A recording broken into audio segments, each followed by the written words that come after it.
And now they're throwing so many multitudes of a style of pitching that these guys are getting their bat on the ball, but they're not getting it in the right place. That's why you see these silly line drives that barely get past the guy waiting on deck. Hey everyone, thanks for coming back to another edition of Foul Ball Safety Now Talks. Looking forward to bringing on our guest in a few minutes. Want to talk about some news first about what's happening at Foul Ball Safety Now. We added a couple of new tabs at the website so people can see.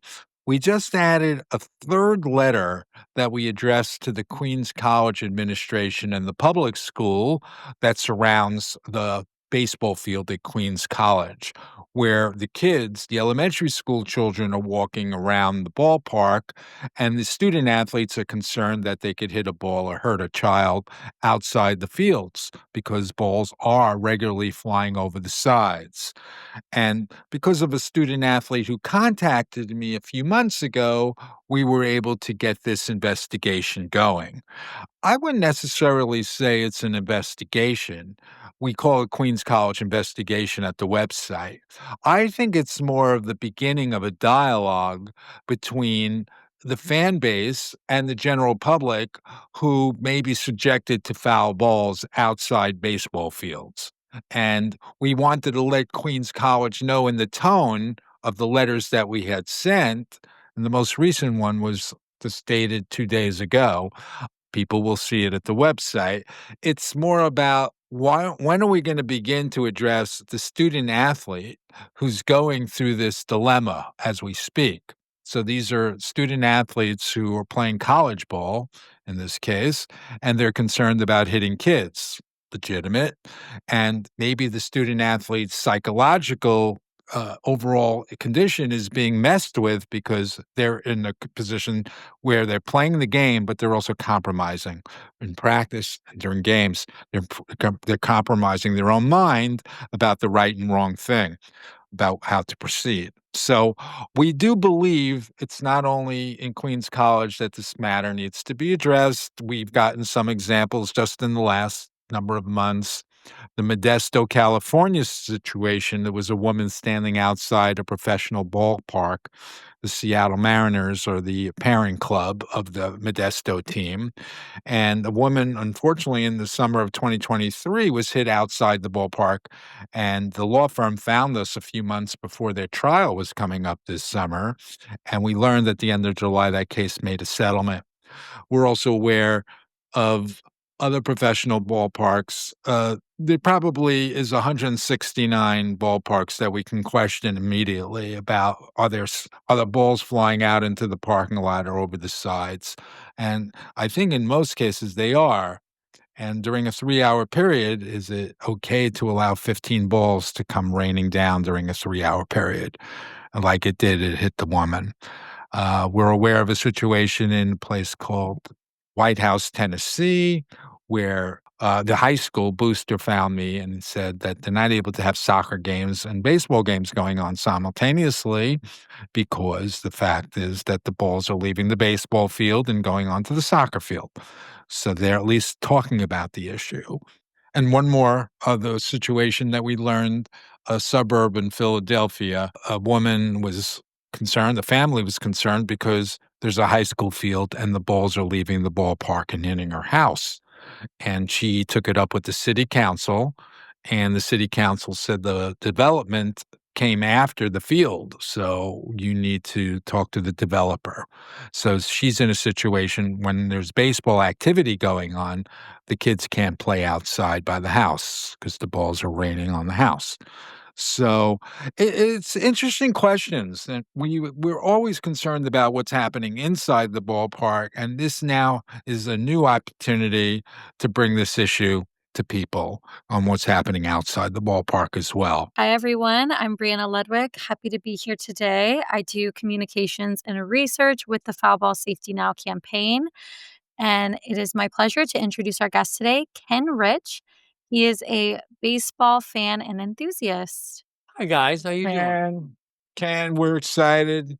to have you today. It was a great initial discussion, and we're all ears. We just want to hear your ideas and your pushback or your enthusiasm about what we may be up to. And please start it up. Well, it's funny. My first thought when we talked the other day was that I'd love to know what your motivation was to determine that there was something that was this viable, causing this many problems, and hypothetically, as we now know more, serious danger from people that are getting hit by balls hit out of that are foul, or as you mentioned now about hitting them out of the ballpark or into somebody's yard. What was your motivation to get involved with all of this, if I may ask? I it was on my radar for probably 20 years. I was in Brooklyn, New York, and I was with a group of people, young and old. And one of the younger people in the group that day, the ball came over the side. And this is in Coney Island, Brooklyn. It comes over the side behind the home plate area because we were on Surf Avenue. And it hit a young person right on the forearm, left a mark on his arm, which he was showing us all. And hit him on a fly, and it could have been something worse. It could have been an eye injury or something. But that was when I think I started paying attention to the issue. Like there was no plan in place for these professional ballparks to conduct business and catch the balls that land outside. It's not once a year. It could be 10 or 15 times during a 3-hour period. Batting practice, games, people are parking their cars, people are meeting each other outside. So that's when it came on the radar. How I got involved was in 2019, just seeing morning news and seeing somebody get seriously injured, a little child in Houston. And I thought it was very upsetting that this could be business as usual, where people are coming to these games where they have no business sitting in those sections. Shortly before I got involved, or more or less the same time, I think it was July of 2019, ESPN came out with a 5-minute video, which we call Exhibit A at the website, which demonstrates that some sections exposed are life-changing, and nobody should be sitting in those sections. So, got involved then, and just to take a pause of, where we are now, 6 plus years later, there's still clear representation that the nets should have been put up 6 years ago after that video. In many ballparks, there still are not nets up in those sections where they should be. So that's sort of how I got involved. Well, and that's interesting. I mean, because as I mentioned, I used to be at Fenway from the time I was 10 years old and until I moved away from Boston. But the the curious part for me so far, after listening to you and our brief chats the other day, is that it seems logical to me, 2 things. First and foremost, the original setup for a ballpark was the people who had the best money, they were willing to pay more, they got the best seats. The seats back then, there was literally very little, if any, protection. I mean, even for a wild pitch could have hit somebody. And over time, they've evolved a little bit, but have you put together a reason as to why the entire procedure literally just stopped? I mean, it hasn't necessarily stopped. There's been improvements, but there's no solutions because until the 3 of us get the word to 12 people who have more influence than us, who are in the regulation business or the agencies that would say that, you know what, regulations now required, they haven't been involved in the process at all. So it's been left to 30 major league clubs with some recommendations from the commissioner's office, who usually goes to the drum, beats the drum of what the owners are saying anyhow. And then there's 169 other professional ball clubs. 120 of the 169 salaries are paid for by MLB, by the teams. Like in Modesto, I was mentioning earlier, the parent club is the Seattle Mariners, who pay the salaries of the Modesto team. So you would hope that they would be welcoming outside agencies for help or suggestions, insist that data needs to be applied to where the nets go, how high, far, wide, because that data is available.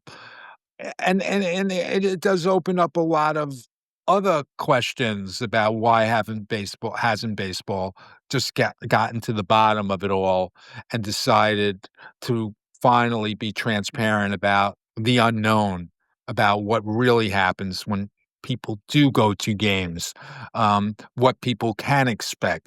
People in the baseball industry know every winter more or less what fans should be could be expecting, from spring to summer, on the regularity and the speed, and baseball knows to the penny, and just why hasn't that education ever been facilitated is a question, and that's where I'm at.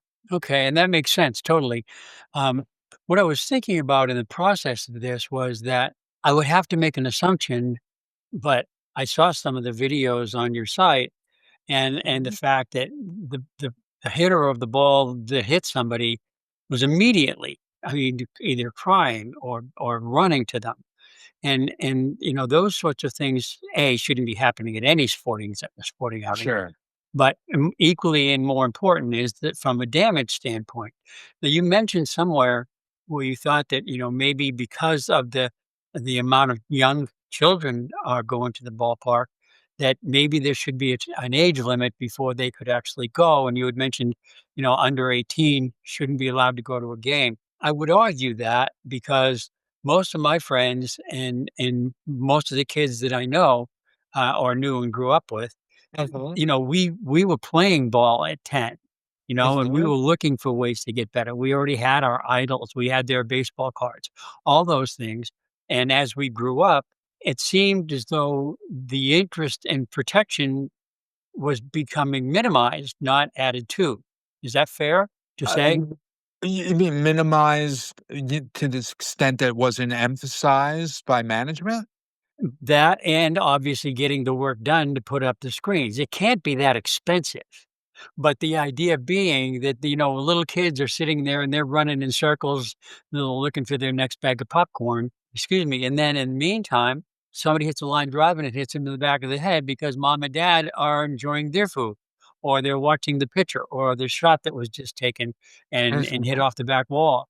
So my question is really related to the fact that so far I haven't seen anyone that was dead set against it. You mentioned it was 70 some odd percent that was willing to get involved with it at some level. Is that what you said?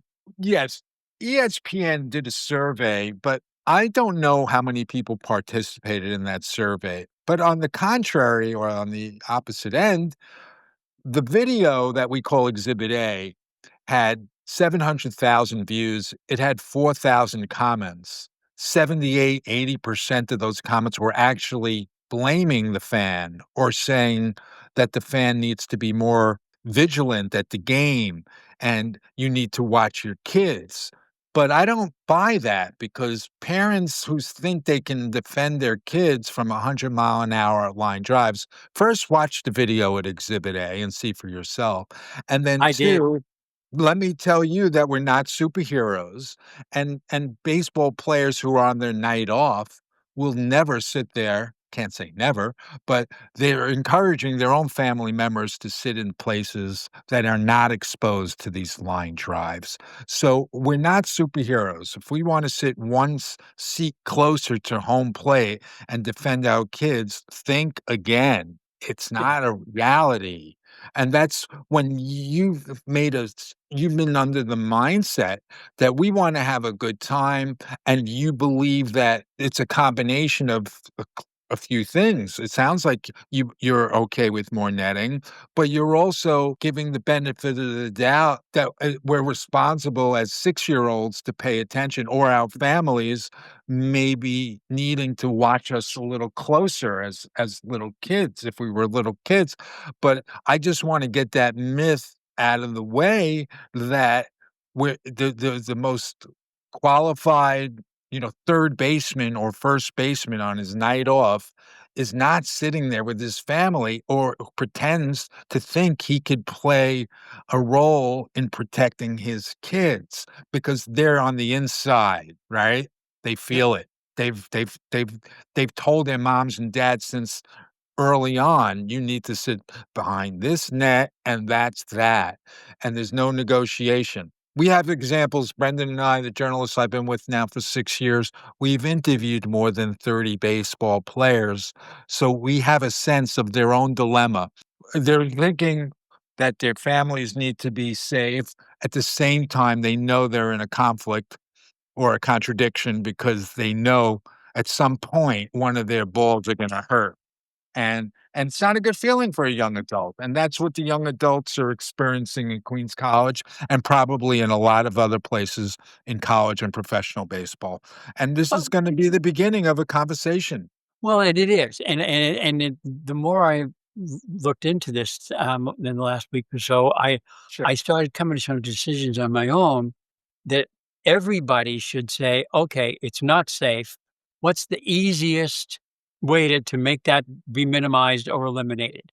Now, I saw in the video that you've gotten some ballparks that have run it from foul pole to out of bounds at the wall, on the back wall for near a home run.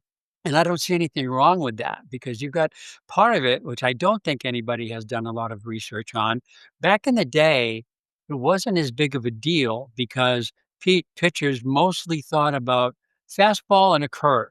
And now they're throwing so many multitudes of a style of pitching that these guys are getting their bat on the ball, but they're not getting it in the right place. That's why you see these silly line drives that barely get past the guy waiting on deck, and then they hook one dead left, and it's barely going over the opposing team, their dugout, and that's even compounding all of this, in my opinion. Does that make sense to you? Yeah. So, well, all I can tell you is numbers. In 2019, there were 53 foul balls per game, supposedly 53 foul balls per game. So there's 2,400 plus major league games a year, but there's also 14,000 other professional games every year. That's more than 5 times as many more major league games. So even if you reduced 53 foul balls per game to 25 foul balls per game at the other 14,000 ballparks at over all the games that are played every year, that's still 350,000 foul balls. Now, Jeez. but no, I'm not saying they're all going at 100 at our head, but you'll see Exhibit A1 on the website Foul Ball Safety Now. There's a report done by 538, a publication called 538 in 2019. Brendan and I in 2025, just several months back, we revisited that report and we feel like we made a good evaluation of it and we added to it. People are going to just see the 2019 538 report demonstrated just how many balls go into percentages of balls that go into hot zones. So people can see that report and see the math that we are putting forward, the 350,000, and then you'll see what percentage of them actually go past the end of the dugouts. There are still 30 to 40 cities in America that we can talk about right now that still don't have netting past the end of the dugout. Judges in those cities need to see this video and deem it unsafe, No and doubt.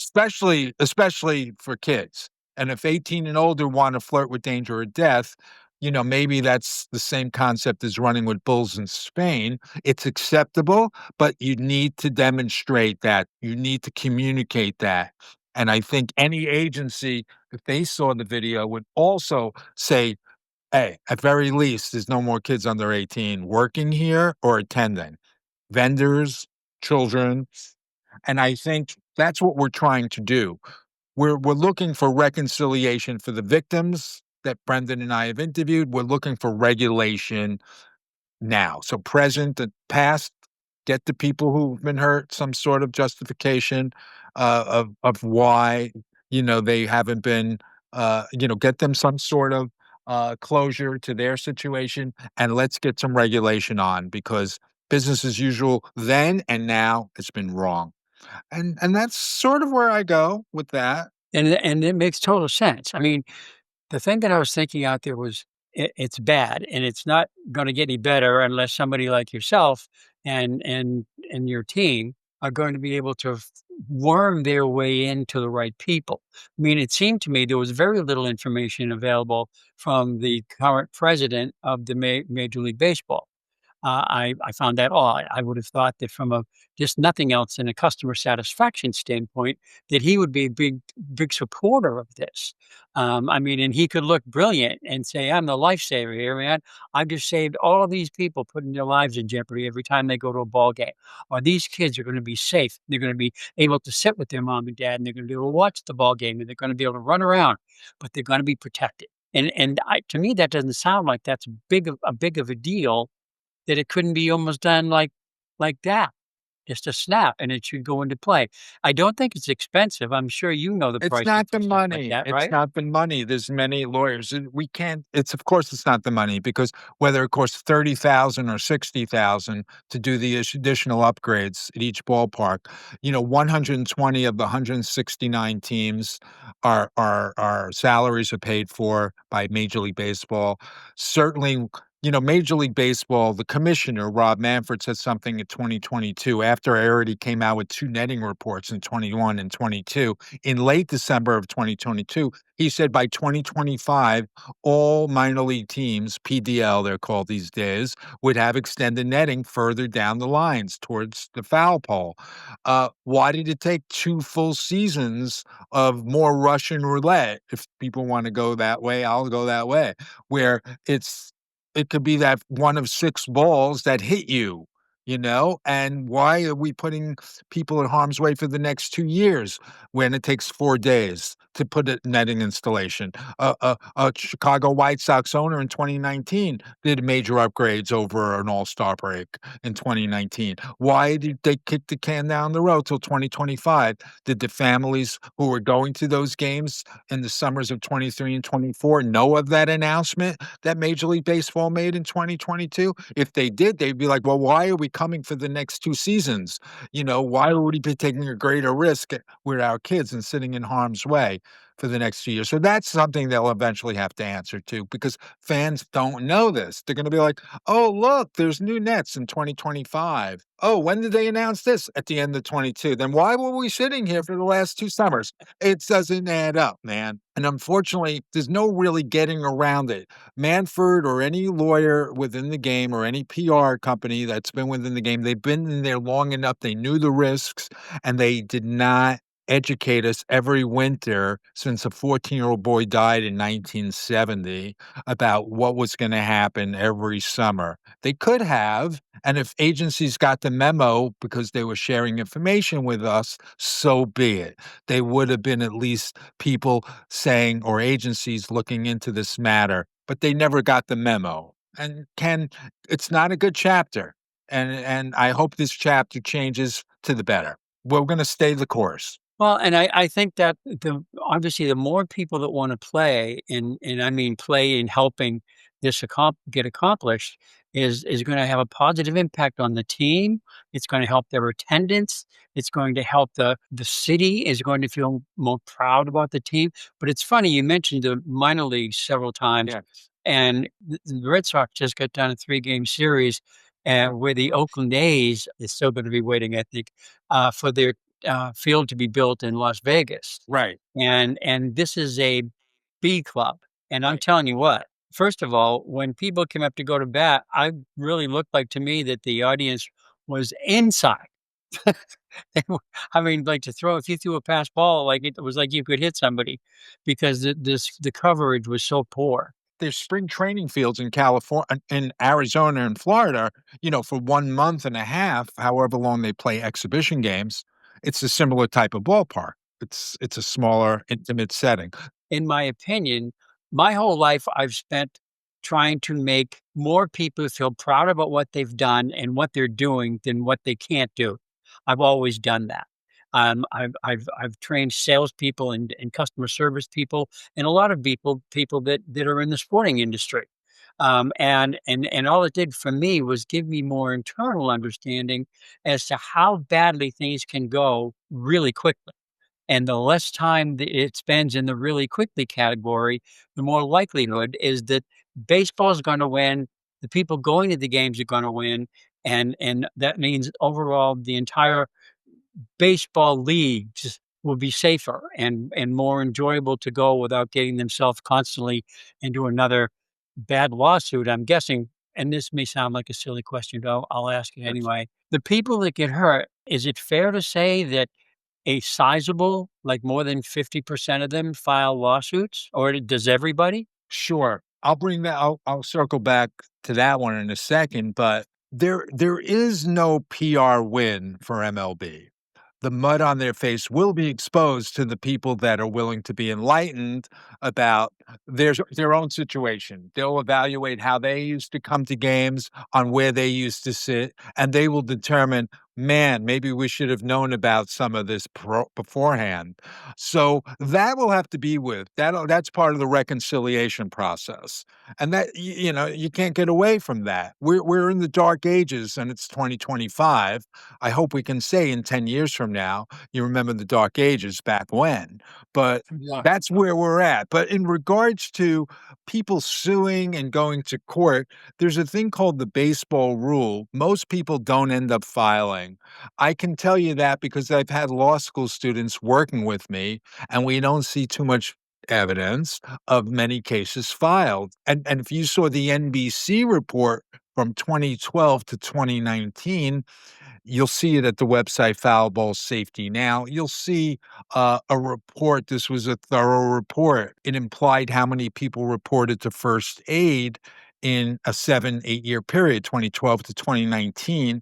And it's in the range, if you extrapolate from the other teams, it was 30 teams in the MLB. It was not including the 5 times as many more games in the other professional leagues.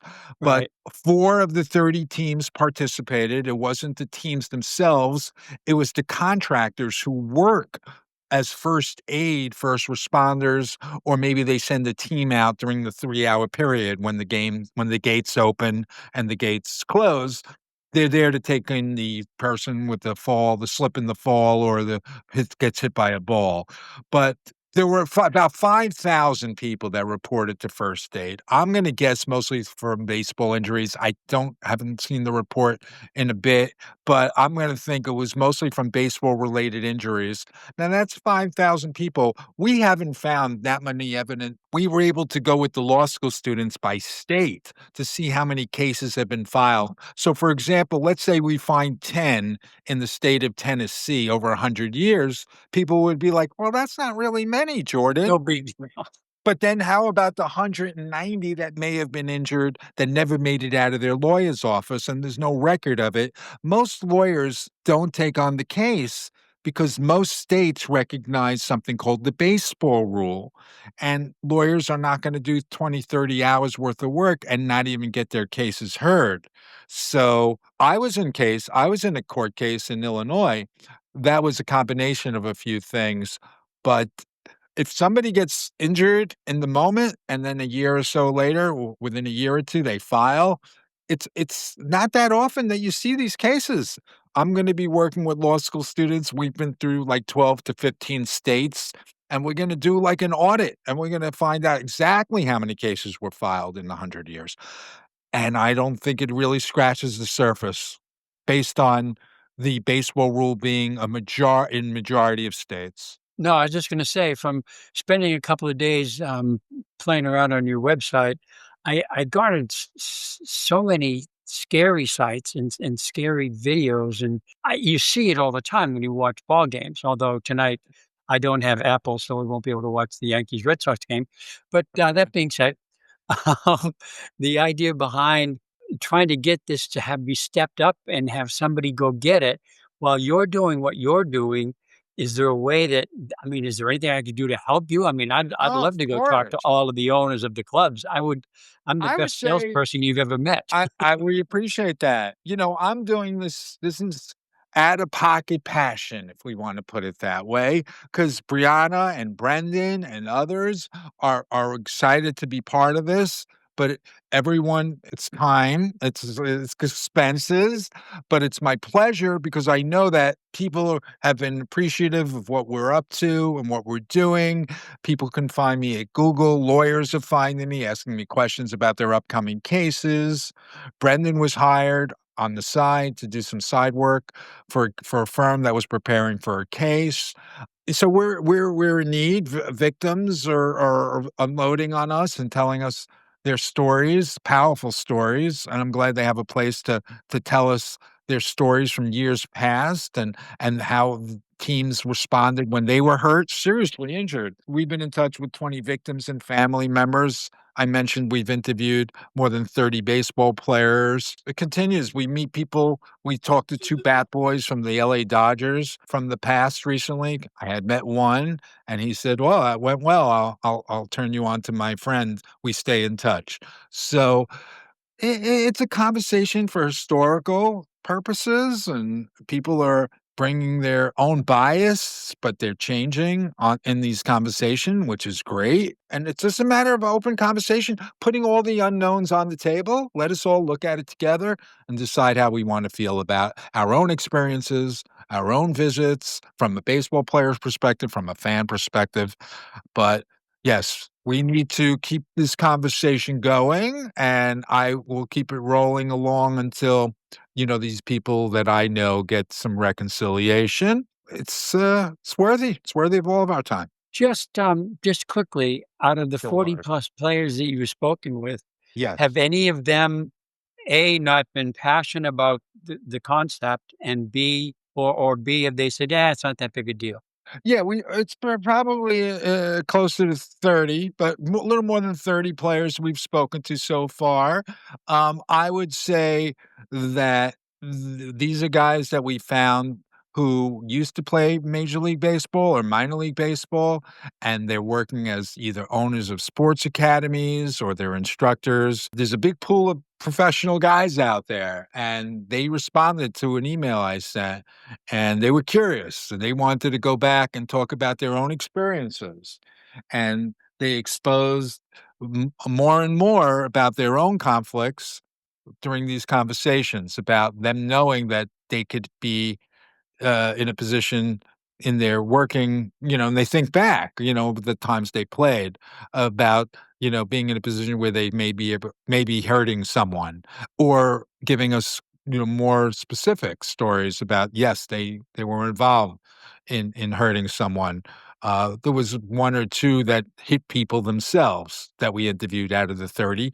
But all of them had stories about their careers and about seeing things that happened, may have not been them individually that hit the ball, but they certainly, know that they're part of that accountability, and, I would hope that any young person who ever had to experience that as an individual was told by their team psychologist that it could have been any one of us or somebody who's the healthcare mental health person to make sure that, that person isn't thinking about that by themselves because it could have been anyone. It's just the work environment that they've been thrusted into, and it's everyone is so hungry, and thirsty to be a Major League Baseball player, so you compromise or you put those things aside, and you don't think about what you could do, while you're on that journey. And unfortunately, I think, we've damaged a lot of guys, and I have something on the website called the Healing Project, so I'm ready. I'm ready for hopefully an outpouring of players that are ready to formally say they're kind of sorry. You can all check out Foul Ball Safety Now and look at the language of the Healing Project. It's more or less people who may have played or still play have something to say, and we want to just hear them acknowledge their own role in it. And I think we're better off as a society by doing that.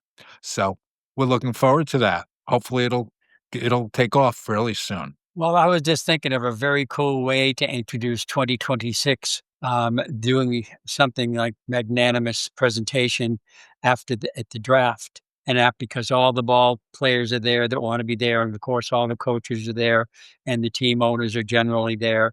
And then have somebody say, listen, this was our last pick. And oh, by the way, all ballparks will be triple setup to where everything that could be possibly put up to save people's lives or danger of hurting themselves or being hurt is now taken care of. That's how you turn off 2026 into the best baseball year ever. Idealist, that's a great statement, but, MLB can't just put that out there. They would, maybe each individual within the game would love for them to unify and go that direction, but unfortunately, the lawyer in the room is gonna say, admission of guilt. What do we tell, Jenny from 1979? This is the woman who I interviewed who was 14 years old and blinded at Shea Stadium. When I started interviewing people, my lawyer, she introduced me to her girlfriend, and she was blinded in one eye.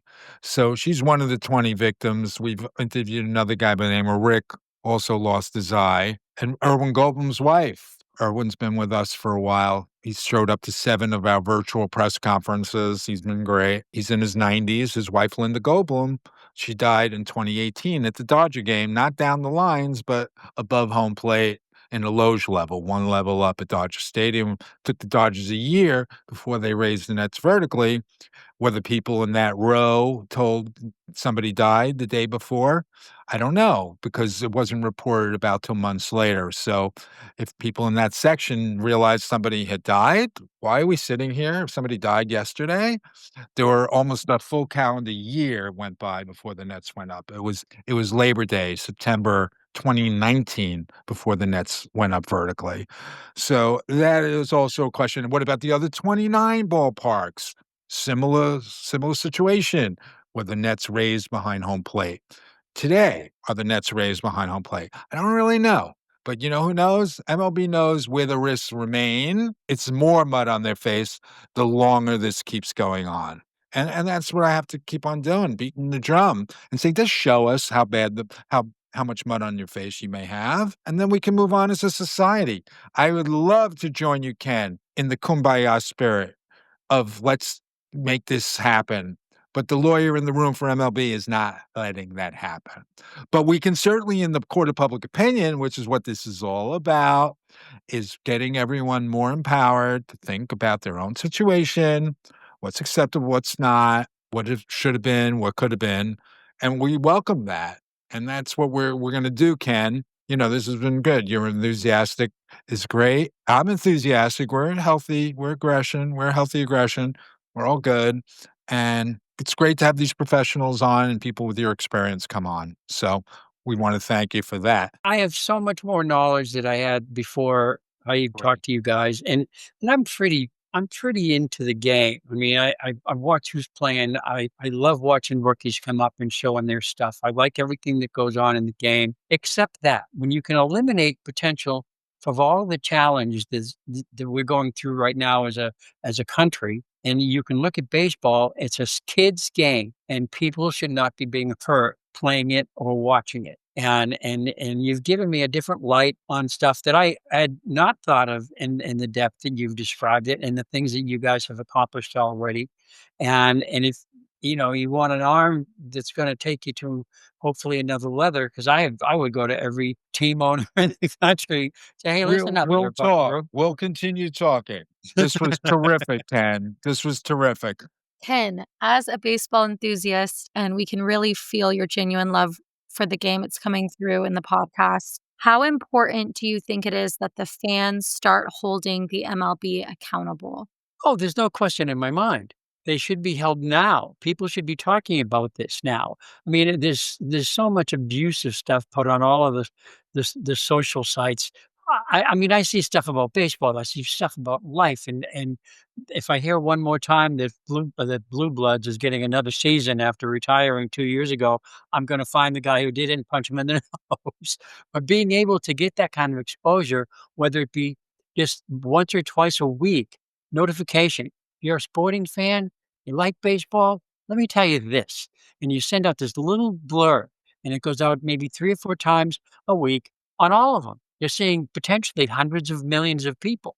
And maybe they've got young kids that love baseball, never thought about this because the kid's not playing yet. Or the same conversation for women who play baseball. Now, I mean, they have leagues. They hit the ball almost as hard as the guys do. I know one lady who definitely hits it better than I hit it. And so you start to create some, I don't know, internal thinking instead of it just being, yeah, that's pretty sad. Let's move on. So I think those things can be done, and you start motivating people because everybody reads every single post that's put in there. And what if? What if people start looking at it and going, God, my brother's kid, he got hit by a baseball. I mean, it wasn't real bad, but he's only 9. I mean, all these stories would start coming out, and all these applications of the things that we've spent the last time um, talking about it and enthusiastically giving people the reasoning behind it, that it should be a no-brainer. And so, strictly because in your question, Brianna, gave me the opportunity to just kind of open it up and say, fine, if you can't get to everyone, let them come to us. Let them figure out what is wrong with the system. And it's a simple fix. I mean, it's not like a lot of the other things we're contending with right now, but this is the cleanest and best sport that has ever been in existence. I swear they played prehistorically. I'm Well, not sure exactly. I'm not sure what they used for bats yet, but it was probably a live guy. Anyway, um, all of those th- things come into play here. yeah. And again, baseball's a great game, but unfortunately, most fans haven't gotten the memo on how baseball's been conducted, forever. And we Yeah. want people to get enlightened about this matter and step in. So that's absolutely a possibility that people are going to hear about this, and stay tuned. And you will stay, and we hope people keep coming back to our discussions. I think this is a great episode. Oh, I want to thanks. thank Ken, and I really appreciate him being with us today. And we will talk real soon. Thank you again. And everyone, please go to Foul Ball Safety Now, and you're going to see the website. You're going to see all the latest editions. And we're just trying to keep up with what's happening out there. So thanks again. Have a good one.